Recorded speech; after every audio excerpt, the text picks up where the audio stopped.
En pleno corazón de Roma hay una estructura que sinceramente no debería existir, una cúpula de hormigón de casi 44 metros de ancho, más grande que la de cualquier catedral moderna, y atención, fue construida sin una sola viga de acero, sin refuerzos, y ha sobrevivido intacta durante 2 milenios.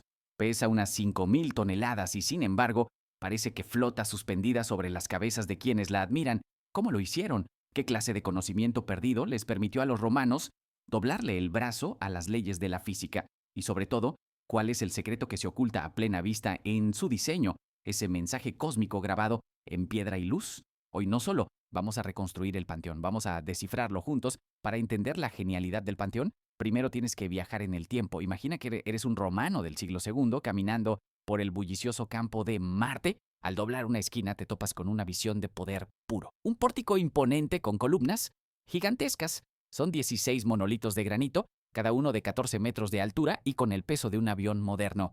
Fueron tallados de una sola pieza en las canteras de Egipto, arrastrados hasta el Nilo, embarcados en naves especiales para cruzar el Mediterráneo y finalmente transportados hasta el corazón de Roma. Una proeza logística casi tan asombrosa como el propio edificio. En el friso una inscripción de bronce proclama con orgullo M. Agripa L.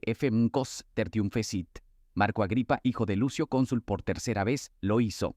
Y aquí todos empieza el primer truco, porque aunque Agripa sí construyó el panteón original, ese edificio ardió hasta los cimientos. El que vemos hoy es una reconstrucción total del emperador Adriano, terminada alrededor del año 126 después de Cristo, pero Adriano, en un gesto que fue o bien de una humildad increíble o de una astucia política brillante, decidió dejar la inscripción original conectando su obra maestra con la legendaria Edad de Oro de Augusto. Todo en su exterior te grita templo romano clásico. Es rectangular, solemne, familiar, impone respeto pero no sorpresa. Sin embargo, Adriano, el emperador arquitecto, diseñó esto como un prólogo deliberado, una cortina de piedra, todo para ocultar una de las mayores revoluciones arquitectónicas de la historia, porque detrás de esta fachada tan familiar se esconde un universo. Al cruzar las enormes puertas de bronce, el mundo cambia por completo. El exterior predecible y rectangular se desvanece y de repente estás dentro de una esfera de espacio perfecta. El impacto es total, una conmoción sensorial. El sonido se expande, la escala te aplasta y tu mirada vuela, inevitablemente, hacia arriba, hacia la única fuente de luz.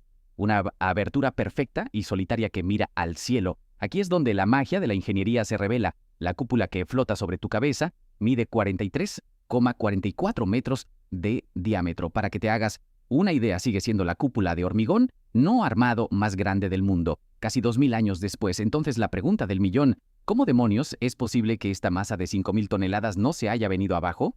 El primer secreto está en la receta, el hormigón romano u opus caementicium, pero no usaron una sola receta sino varias. Los ingenieros de Adriano eran maestros químicos. En la base de la cúpula usaron un hormigón pesado con trozos de ladrillo y travertino, pero a medida que subían cambiaban la fórmula, usando materiales cada vez más ligeros. Primero, toba volcánica y ya en la cima cerca del borde, lo mezclaron con piedra pómez, una roca tan ligera que flota en el agua, es decir, hicieron la cúpula, literalmente, más ligera a medida que se acercaba al cielo. Un golpe de genio. El grosor del muro también se reduce drásticamente de más de 6 metros en la base a apenas 1,5 metros en el borde del óculo. El segundo secreto es la forma. Fíjate en el techo, esos rectángulos hundidos, los casetones, no son solo para decorar, son huecos estructurales, una forma brillante de quitarle miles de toneladas de peso a la cúpula sin debilitarla. Imagínalos como una red de vigas invisibles. Y por último, la pieza clave de este puzzle, el óculo.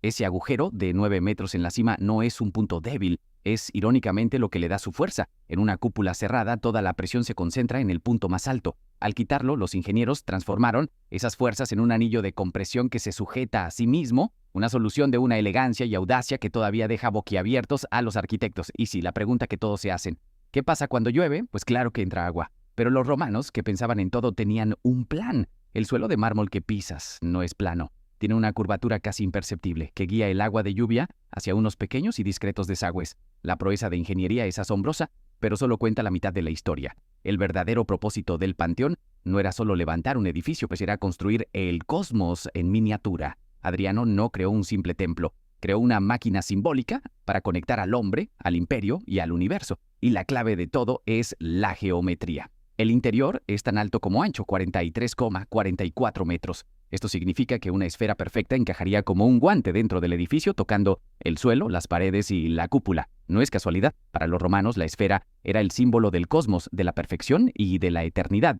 El panteón es esa idea hecha piedra, un microcosmos del orden divino, con la cúpula como la bóveda celeste. En el centro de ese cielo de hormigón, el óculo es el sol, un portal de luz que conecta el templo con los dioses. Pero va más allá. El panteón es, en efecto, un reloj solar monumental. A medida que la Tierra rota, un disco de luz se desliza por las paredes y los casetones, marcando el paso de las horas y de las estaciones con una precisión matemática. Y este juego de luces no era solo para quedar bonito, tenía una carga política y religiosa brutal. Piensa en esto. En los equinoccios, el rayo de sol del mediodía cae directo sobre la puerta principal. Si el emperador entraba justo en ese instante, quedaba bañado en una luz celestial, presentándose no como un hombre, sino como un intermediario divino ungido por el mismísimo sol. Y el 21 de abril, el día de la fundación de Roma, la luz ilumina perfectamente el dintel de la puerta, como si el universo entero celebrara el poder de Roma. No hay que olvidar el nombre Panteón, que significa de todos los dioses. Los 7 grandes nichos que ves en la pared probablemente contenían estatuas de las 7 deidades planetarias y los materiales traídos de todos los rincones del imperio, Egipto, Grecia, Asia Menor, reforzaban la misma idea. Roma es el centro del mundo y el panteón es su universo. Y aquí viene lo más increíble. A diferencia de casi todos los monumentos de la antigüedad, el panteón nunca se abandonó, nunca se convirtió en una ruina. Su supervivencia se la debe a un cambio de bando muy inteligente. En el año 609 después de Cristo, fue donado al Papa Bonifacio IV y convertido en la iglesia de Santa María y los Mártires. Este acto lo blindó, salvándolo de que lo desmontaran pieza a pieza, el triste destino de tantos edificios paganos. Desde entonces, pues su influencia ha sido imparable. Para los arquitectos del Renacimiento como Brunelleschi o Miguel Ángel, el Panteón era el libro de texto definitivo. Miguel Ángel dijo que era diseño de ángeles, no de hombres. Rafael, el gran pintor, quedó tan fascinado que pidió ser enterrado allí, donde sus restos descansan hoy. Su ADN arquitectónico está por todas partes. Lo ves en el Panteón de París, en la Villa Capra de Palladio, en la biblioteca de la Universidad de Virginia, diseñada por Thomas Jefferson, y por supuesto, en la cúpula del Capitolio de los Estados Unidos. Cada gran cúpula, construida en Occidente, es, en cierto modo, una hija de la visión de Adriano. Hoy, casi 2 milenios después, sigue en pie. Un templo, una iglesia, una tumba y una maravilla de la ingeniería, un lugar de culto activo que es un testamento silencioso del genio de sus constructores. Los secretos del Panteón no son solo fórmulas de hormigón o alineaciones solares. Su verdadero secreto es una lección sobre la ambición humana en su máxima expresión, la capacidad de imaginar algo perfecto y, contra toda lógica, hacerlo realidad. Nos enseña que la arquitectura, en su punto más alto, no es solo un refugio, es una forma de conversar con el universo. ¿Qué otro enigma de la ingeniería antigua te gustaría que descifráramos?